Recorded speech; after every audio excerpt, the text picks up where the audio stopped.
सलूम्बर से भारतीय जनता पार्टी के विधायक अमृतलाल मीणा के निधन से हर कोई दुखी है, संवेदनाएं व्यक्त कर रहा है।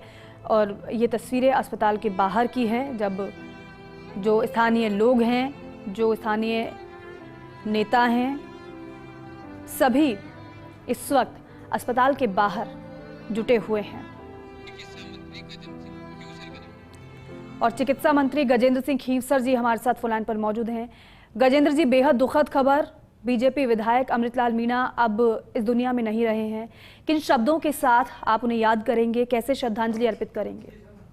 देखिए, हमारा परिवार जो है, हमारे एमएलए, हमारी जो सरकार की जो पूरी टीम है, हमारा एक साथी हमने खो दिया। और वही नहीं, हमारी जो भी ये हमारे जो एसटी के हमारे ट्राइबल एरिया के एक जो हीरा हमने खो दिया है जी। इसका कोई रिप्लेसमेंट नहीं है। और पूरी पार्टी को बहुत अफसोस भी है और दुख भी है। और हम ईश्वर से प्रार्थना करते हैं जी। उनके परिवार के लिए, उनकी आत्मा को भगवान शांति प्रदान करे जी। और उनके परिवार को हम विश करते हैं कि ये दुख की घड़ी से धीमे धीमे, जैसे कोई भी चोट लगती है उसपे धीमे धीमे वो चोट भरती है और समय लगता है। हम चाहते हैं कि इस दुख से वो उभर के आए और हमारा जो इतना भारी लॉस हुआ है ये अपने ट्राइबल एरिया के अंदर, उसका कोई रिप्लेसमेंट नहीं होगा। बिल्कुल गजेंद्र जी, बिल्कुल अपूर्णीय क्षति है, क्योंकि अब सत्र के दौरान आपकी मुलाकात तो उनसे हुई होगी कई मर्तबा। होती रहती थी। वो छोटे मोटे काम भी लेके आते थे, सच्चे आदमी थे और वो बहुत प्रेम से बात भी करते थे। और आज का दिन हमारे लिए काला दिवस है कि हमें उनकी आज ये दुखद उनकी जो देहांत हुआ उसकी खबर मिली है और इसका कोई रिप्लेसमेंट नहीं होगा। और बस समय के साथ ही हमारा जो घाव भरेगा जी। और मैं उनके परिवार को मेरी तरफ से मैं बहुत शोक प्रकट। गजेंद्र जी, क्योंकि इससे पहले बाबूलाल खराड़ी जी से हमारी बातचीत हो रही थी, वो बता रहे थे कि हाल ही में विकास कार्यों को लेकर, उनके क्षेत्र की जनता के मुद्दों को लेकर उनसे अलग से उन्होंने मुलाकात की थी कुछ कार्यों को लेकर। क्या ऐसा आपके साथ भी हुआ था? क्या हाल ही में किसी विषय को लेकर आपसे चर्चा हुई हो उनकी? बात करी थी अपने क्षेत्र के अंदर जो इंफ्रास्ट्रक्चर जो है जी। तो हमने कहा नहीं, हम जो ट्राइबल एरियाज के अंदर मेरे पास काफी सौगातें मुझे देनी है ट्राइबल एरियाज के लिए जी। और जैसे हमारे जो जितने भी मेडिकल कॉलेजेस हैं, मतलब अपने जो नर्सिंग होम्स जो आने हैं, हम ट्राइबल एरियाज को हम विशेष दर्जा इसके अंदर दे रहे हैं जी। तो बात करते थे और आज खबर सुन के पूरा दिन खराब हो गया हमारा जी। गजेंद्र जी, कोई ऐसी स्मृति इस वक्त आपको याद आ रही हो अमृतलाल मीणा जी की? देखिए, अमृतलाल जी से इतना मेरा इंटरेक्शन डे टू डे नहीं था जी। वो मिलते रहते थे, काम के लिए आते थे। मैं उनके घर में या एरिया में तो मैं नहीं गया हुआ हूँ, लेकिन मिलते रहते थे, टाइम टू टाइम घर भी आते थे कामकाज के लिए जी। बिल्कुल गजेंद्र जी, एक बात और, क्योंकि हर कोई दुखी है, स्तब्ध है, क्योंकि कुछ भी ना होते हुए, कोई परेशानी ना होते हुए इस तरीके से अगर किसी का चले जाना तो बहुत पीड़ा वो देता है। और यही वजह है कि क्या नेता, क्या आम जनता, हर कोई शोक प्रकट कर रहा है। और सबसे बड़ी बात यह है कि जनता से जब हम जुड़ रहे हैं तो वो ये कह रहे हैं कि बिना भेदभाव के काम करना ये उनकी कार्यशैली रही है। और ये मानना भी हमारा कि अगर ऐसा कोई जनता कहती है तो वाकई में उस व्यक्ति की ये खासियत है जो उसे सबसे अलग बनाती है। अमूमन ऐसा बहुत कम होता है। सज्जन आदमी थे बिल्कुल। और देखो, सांस की घड़ी जो है, हम पैदा कब होते हैं, हम जाते कब है, वो सब एक ही जना कंट्रोल करता है और हमें पता नहीं रहता है कब किसी को क्या होगा। हमें तो हर क्षण जो हमारी जिंदगी का है, हमें प्रेम से, मोहब्बत से, जनता की सेवा में हमें निकालना चाहिए। और कब ये घड़ी की सुई कब थम जाए आपको, हमें किसी को मालूम नहीं है। ठीक है, बहुत शुक्रिया हमसे बातचीत करने के लिए। तो चिकित्सा मंत्री गजेंद्र सिंह खीवसर को आप सुन रहे थे, अपनी संवेदनाएं वो व्यक्त कर रहे थे। वो भी इन्हीं शब्दों के साथ अमृतलाल मीणा को याद कर रहे हैं कि बहुत ही सज्जन व्यक्ति थे, जिनकी छवि बहुत अच्छी थी। विकास कार्यों को लेकर उनसे भी उन्होंने बातचीत की थी कि वो चाहते थे कि जो उनका क्षेत्र है, वहां पर जो जनता की मांगे हैं उनको पूरा किया जाए। इस संबंध में चिकित्सा मंत्री से भी अमृतलाल मीणा की बात हुई, क्योंकि हाल ही में सत्र संपन्न भी हुआ है, बजट सत्र संपन्न हुआ है, लेकिन बजट सत्र के दौरान ही जब मुलाकात हुई, जब बात हुई तो बेहद खास थी वो।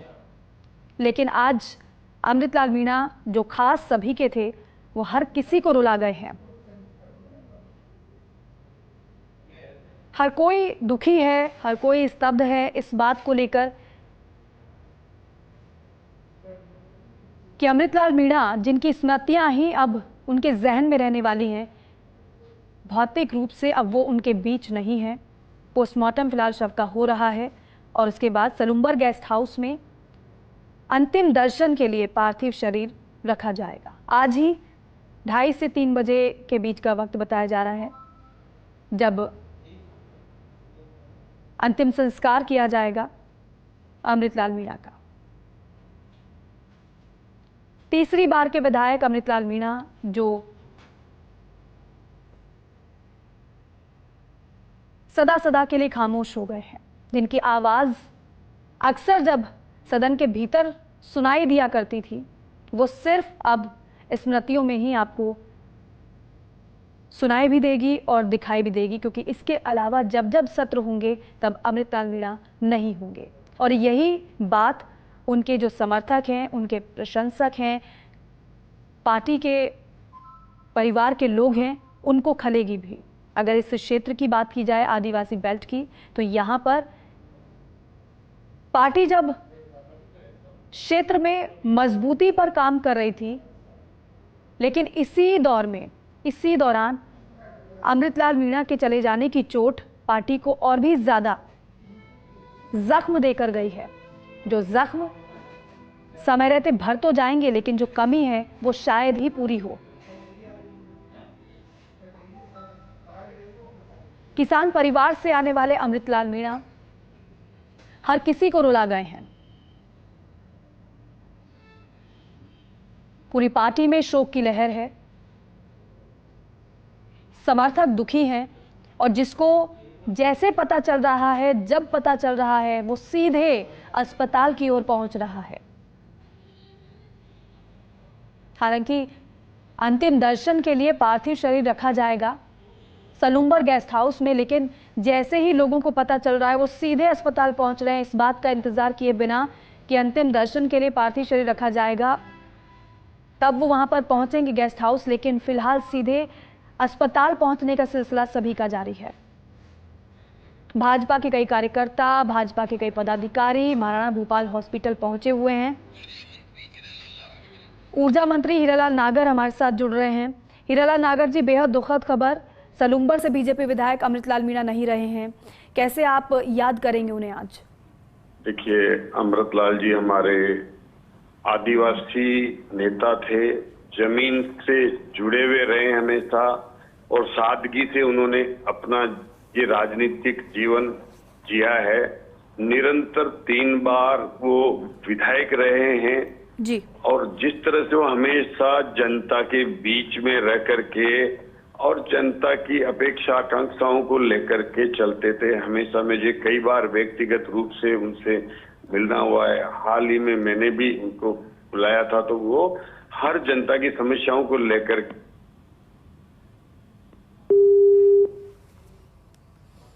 तो देखिए, ऊर्जा मंत्री हीरालाल नागर को आप सुन रहे थे, अपनी संवेदनाएं वो प्रकट कर रहे थे कि हाल ही का जिक्र वो कर रहे थे कि हाल ही में उनसे भी मुलाकात अमृतलाल मीणा की हुई थी। और ये जो मुलाकात है वो यूं आम नहीं होती है, बल्कि कार्यों के सिलसिले में होती है, जब समय भी लिया जाता है कि क्षेत्र की जनता के लिए जो कार्य होना है उसके संबंध में मुलाकात अलग अलग मंत्रियों से अमृतलाल मीणा की हुई, जिसको बताया भी जा रहा है मंत्रियों की तरफ से, जब वो संवेदना प्रकट कर रहे हैं अपने शब्दों में। और इसी से आप समझ सकते हैं कि जनता के प्रति कितना ज्यादा अमृतलाल मीणा का समर्पण रहा है। एक होता है जनप्रतिनिधि बन जाना, और एक होता है कि जनप्रतिनिधि बनने के बाद जनता की समस्याओं का ख्याल रखना, जनता का ध्यान रखना, उनके कार्यों को पूरा करवाना, ये एक जनप्रतिनिधि को सबसे अलग बनाता है। हीरालाल जी हमारे साथ जुड़े हुए हैं। हीरालाल जी, अपनी बात को पूरा करिएगा। आप बता रहे थे कि हाल ही में आपकी मुलाकात भी अमृतलाल मीणा जी से हुई थी। किस संबंध में हुई थी सर? क्या बातचीत हुई थी आपकी उनसे? क्या वो कहना चाहते थे आपसे? कि मैंने उनको, हर विधायक को अपनी समस्याओं के लिए मुझे अवगत कराने के लिए हमने विधानसभा में एक बुलाया था जी। वो अपनी समस्याएं लेकर के आए। वो जीएसएस मेरा निर्माण होना चाहिए, वो उसके लिए मुझे मतलब पूरा विशेष आग्रह करके गए कि साहब ये इसके बिना मेरे क्षेत्र की समस्याएं पिछली पेंडिंग है काफी समय से। और मैंने उनको विश्वास दिलाया था एक, तब मुझे जो लगा कि वो जमीन से जुड़ करके किसानों के साथ, आम आदिवासी के साथ हमेशा उनकी समस्याओं को लेकर के तत्पर रहते थे। और मैं उनको ईश्वर ऐसे जो हमने अपूर्णीय क्षति हुई है हमारी पार्टी को भी और एक समाज को भी और वहाँ के सलूमर की जनता को भी, निश्चित रूप से उसकी भरपाई हम कर नहीं सकते, लेकिन उनकी आत्मा को ईश्वर शांति प्रदान करे, परिवार को इस क्षति में, इस दुख की घड़ी में मैं संबल प्रदान करने के लिए ईश्वर से कामना करता हूँ। बिल्कुल। अब हीरालाल जी, क्योंकि अक्षय ऊर्जा को लेकर बड़ा कार्यक्रम भी रखा गया है आज, वो कार्यक्रम भी बेहद खास होने ही वाला था, लेकिन इस बीच इस तरीके से निधन की खबर मिलना वाकई में काफी दुख ये हर किसी को देता है। अब वो कार्यक्रम भी कहीं ना कहीं अधूरा ही रहेगा। हाँ, निश्चित रूप से उसमें मुख्यमंत्री जी को भी पधारना था। मुख्यमंत्री जी हमारे सलूमर जा रहे हैं, उस कार्यक्रम में उनकी भी उपस्थिति नहीं हो पाएगी, लेकिन हम उसको सादगी के साथ वो कार्यक्रम करेंगे। इस दुख की घड़ी में हमें भी दुख है, लेकिन वो सादगी के साथ इस कार्यक्रम को संपन्न करेंगे। अब उनकी जो क्षति है उसमें हमें जो एक करने की जो हमारी इच्छा थी, अच्छा कार्यक्रम करने की थी, निश्चित रूप से वो सादगीपूर्ण तरीके से उसको। हीरालाल जी, पार्टी के समर्पित कार्यकर्ता रहे हैं अमृतलाल मीणा जी।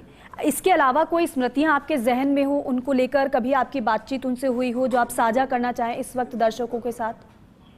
देखिए, वो मेरे साथ 13 से 18 तक विधायक रहे जी। बीच में वो 18 से 23 तक निरंतर विधायक रहे जब हमारी सरकार नहीं थी, और अभी सरकार बनी तो वापस 23 से निरंतर विधायक रहे जी। वो कहीं किसी से ज्यादा बोलते नहीं थे, अपना केवल काम और ध्यान रखते थे, बहुत सादगी से रहते थे।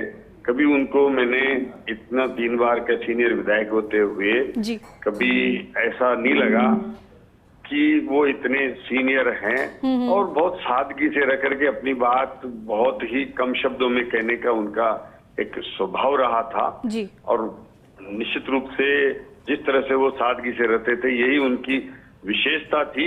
उसी की वजह से वो जनता में रहते हुए हमेशा जनता ने उनको प्यार दिया, स्नेह दिया, और निरंतर जीतने का 3 बार उन्होंने जो वहां से सलूमर की जनता का प्यार दिया। बिल्कुल। और वो हमेशा अपनी बात को कम शब्दों में सादगी से कहने की उनकी विशेषता रही है जब भी मुझे मिलते थे। ठीक है हीरालाल जी, बहुत शुक्रिया हमसे बातचीत करने के लिए।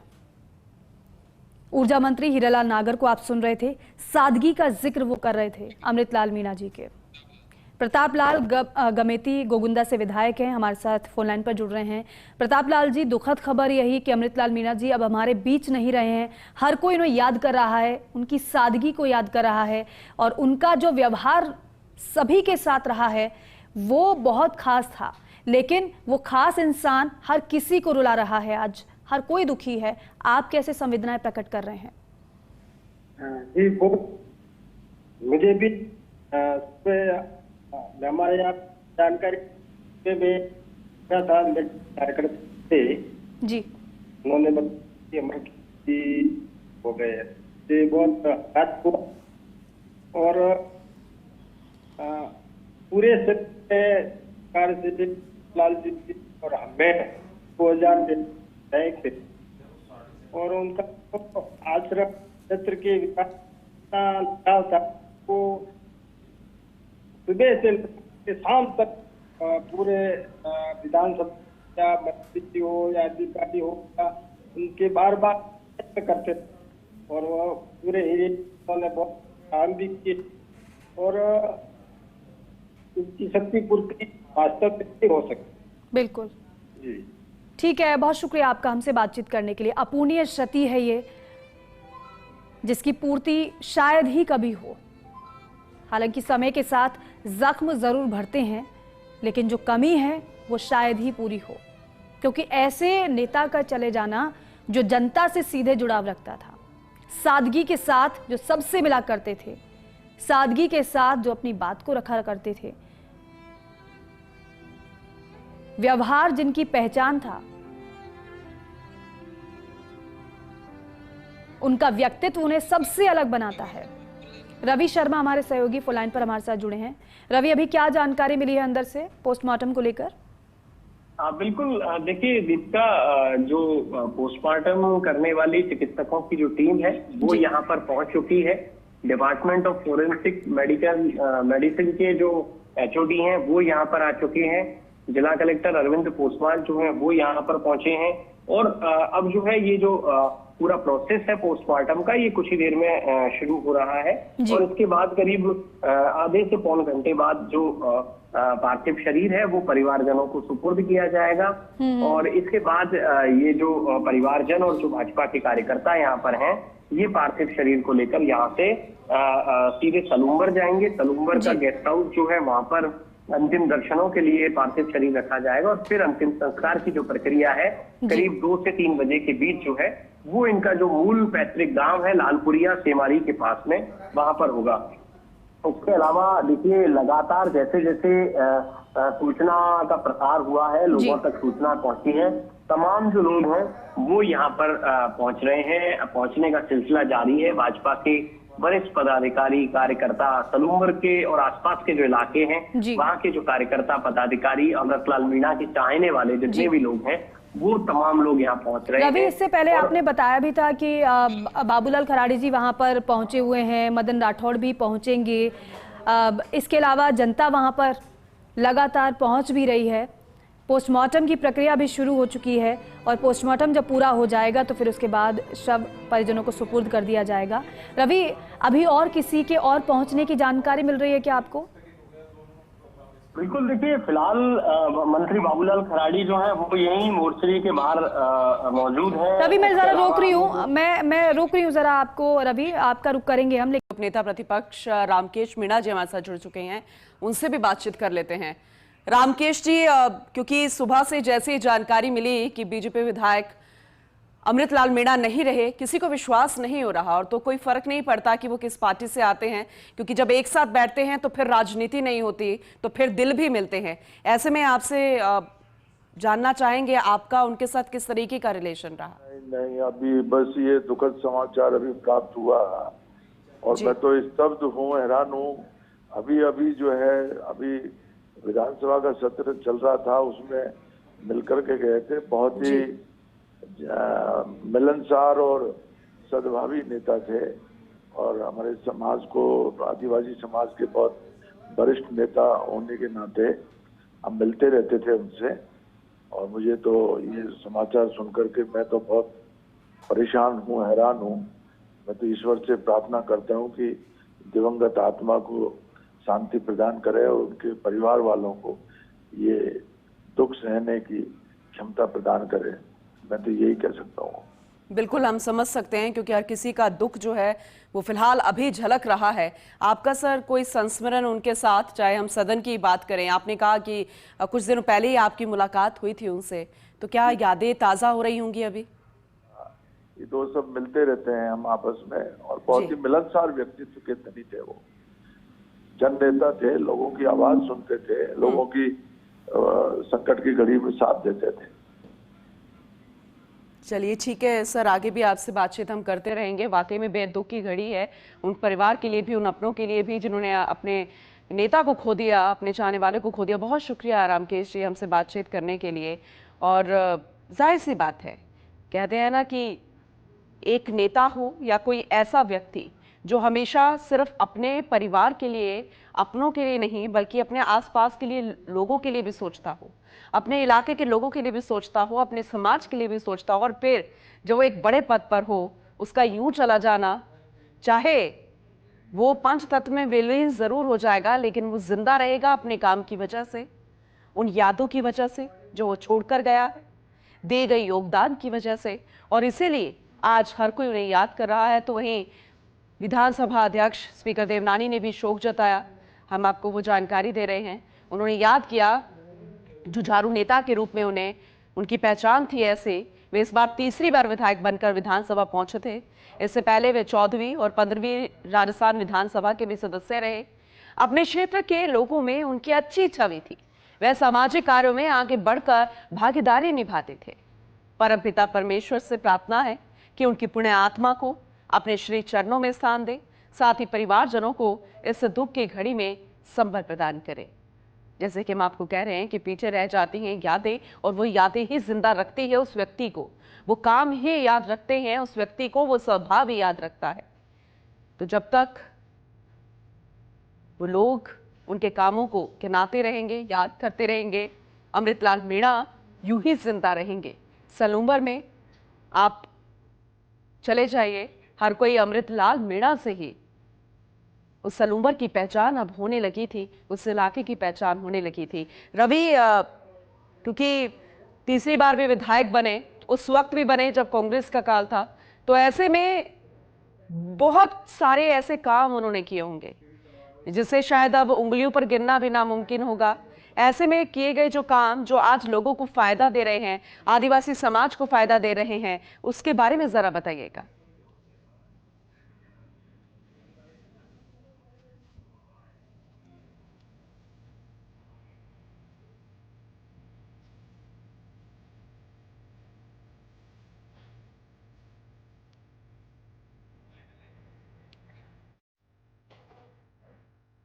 चलिए एक बार फिर से जुड़ने की कोशिश करेंगे अपने सहयोगी रवि से, क्योंकि वो हमें वहाँ की हर एक अपडेट दे रहे हैं, जानकारी दे रहे हैं। लेकिन इस बीच लगातार रिएक्शंस आ रहे हैं, दुख साझा कर रहे हैं। इस दुख की घड़ी में हर कोई परिवार के साथ खड़ा नजर आ रहा है।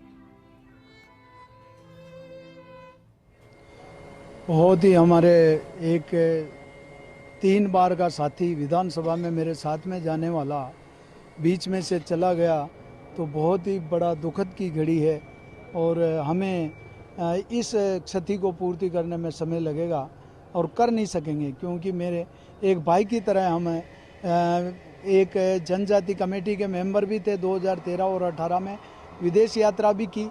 पूरी फैमिली का मतलब हमारा बहुत ही अच्छा क्लोज रिश्ता था। और जैसे ही मेरे को समाचार मिला 3:30 बजे, और समाचार मिलते ही पहले मैं तो खाट पर बैठ के और माथा पकड़ लिया कि आज यार मेरा साथी चला गया। जैसे ही मेरे धर्मपत्नी को पता पड़ा तो क्या हो गया है, अचानक आप बेटे कैसे? मैंने कहा फ़ोन आया है और अमृत जी की डेथ हो गई है। बोला कौन से? मैंने कहा वो अपने साथ में जो टूर पे गए थे, तो वो भी मेरे को मतलब कह रहे थे कि बोला कि अच्छे इंसान थे और बहुत बुरा हुआ। तो मैं जैसे ही कपड़े पहन के और निकलने लगा तो मैं ड्राइवर को फ़ोन कर देती हूँ, आप ड्राइवर को लेके जाओ। मैंने कहा ड्राइवर आएगा जब तक तो मैं पहुँच जाऊँगा। तो मैंने खुद ने गाड़ी उठाई और यहाँ आया जब तक सब कुछ ख़त्म हो चुका था।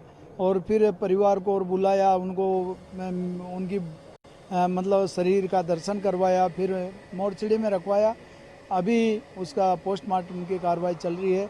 मगर मैं ये कह सकता हूँ कि ऐसा जननेता, मिलनसार, पब्लिक में रहने वाला, हर मुद्दे को उठाने वाला ऐसा जनप्रतिनिधि हमारे को, हमारा साथी मिलना मुश्किल है। और मैं व्यक्तिगत रूप से उनको जानता हूँ कि जब वो घर से निकलते थे तो कई दिनों तक घर पे आते नहीं थे, जनता के बीच में रहते थे, जनता के साथ रहते थे, जनता के कामों के लिए संघर्ष करते रहते थे। ऐसे कार्यकर्ता की मौत होने के बाद में हमको बहुत बड़ी क्षति हुई है। उनकी क्षति की तो पूर्ति हम कर नहीं सकते हैं, लेकिन मैं भगवान से प्रार्थना करता हूँ इस दुख की घड़ी में उनके परिजनों को दुख सहन करने की शक्ति दे। बिल्कुल, आपका कोई ऐसा संस्मरण उनके साथ में जो उनका आपको याद आता हो आज वो जब आपके बीच नहीं हो? तो देखिए, वो मेरे बहुत नज़दीक के मित्र थे, हमेशा मुझे मिलते रहते थे और जब भी मिलते तब कहते थे भाई साहब ये काम भी करना, वो काम करना है। मैं उनके क्षेत्र के दौरे पर था तो वो कहते भाई साहब ये काम भी करना, इसकी भी घोषणा करो, इसकी भी घोषणा करो। तो मैं हंसी मजाक में कभी कभी कहता था कि सारे काम आपके लिए, बाकी को क्या करूँगा। 2 दिन पहले मैं विधानसभा में था तो मेरे पास आकर के बैठे, उन्होंने कहा भाई साहब एक बार अभी बजट पास हो गया है तो अब काम आपको देने हैं, तो मैंने कहा चलो चैम्बर में चलते हैं, वहाँ बात करेंगे। वहाँ जा करके हमने तो मैंने उनको कहा अब आपके सिस्टम में मैंने घोषणा की है वो मुझे बताइए, तो भाई साहब घोषणा है तो ये रेगुलर मतलब उनके मुँह पे तुरंत थी कि ये मैंने तो घोषणा आपने की है, दोनों कर दी है। और इसके साथ उन्होंने बहुत बड़ी सूची दी, तो मैंने कहा इतने सारे कर नहीं पाएंगे, तो उन्होंने कहा नहीं भाई साहब सारे करने हैं, मेरे तो सारी प्राथमिकता है। फिर मैंने उनको कहा मंगलवार को मैंने सारे को समय दिया है, आप आ जाइए, आपकी प्राथमिकता तय कर लीजिए, तो आप जो प्राथमिकता होगी वो मैं पूरी करूँगा। की बात है रात को उनकी तबीयत बिगड़ी, राजस्थान हॉस्पिटल उनको ले जाया गया, वहाँ डॉक्टर ने उनको तुरंत हॉस्पिटल से रेफर किया है और देर रात को उनका निधन हो गया। मुझे सवेरे जल्दी जानकारी मिली और मैं सीधा हॉस्पिटल पहुँचा। सब अभी मोर्चे में रखा हुआ है, मेडिकल बोर्ड उसकी जांच करेगा और जांच में किन कारणों से उनकी मृत्यु हुई वो बता पाएंगे। प्रदेश को इसकी जानकारी दी गई है और लगभग ऐसा मानते हैं कि 11 बजे 10:30 बजे यहाँ से ये सारी प्रक्रिया पूरी होगी। आपका काफ़ी पुराना उनसे नाता था, आप कितने वर्षों तक जिलाध्यक्ष भी रहे थे, तो क्या कहना है इतना बड़ा? कांग्रेस के वरिष्ठ नेता रघुवीर मीणा को 3 बार हराना और इतना जनसंपर्क नीचे तक था। मेरी स्वयं की पंचायत ही रहने वाले हैं, उनकी पत्नी भी सरपंच है वहाँ, अभी नगर पालिका बनी है, उसकी चेयरमैन है और मतलब समर्पित कार्यकर्ता के साथ साथ जनप्रिय।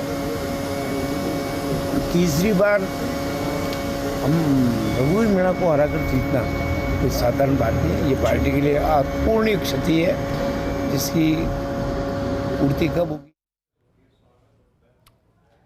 ये ऐसी क्षति जिसकी पूर्ति हो पाना मुश्किल है, बहुत लंबा वक्त लग जाएगा ऐसा जनप्रति मिलना। और हमने आपको नेताओं की बाइट सुनाए, उनका दुख यहाँ पर नजर आ रहा है, जिनके साथ उनका एक्सपीरियंस ऐसा रहा है, जो हमेशा से उनके साथ रहे हैं। तो जाहिर सी बात है आज इस दुख की घड़ी में हर कोई उनके साथ खड़ा नजर आ रहा है।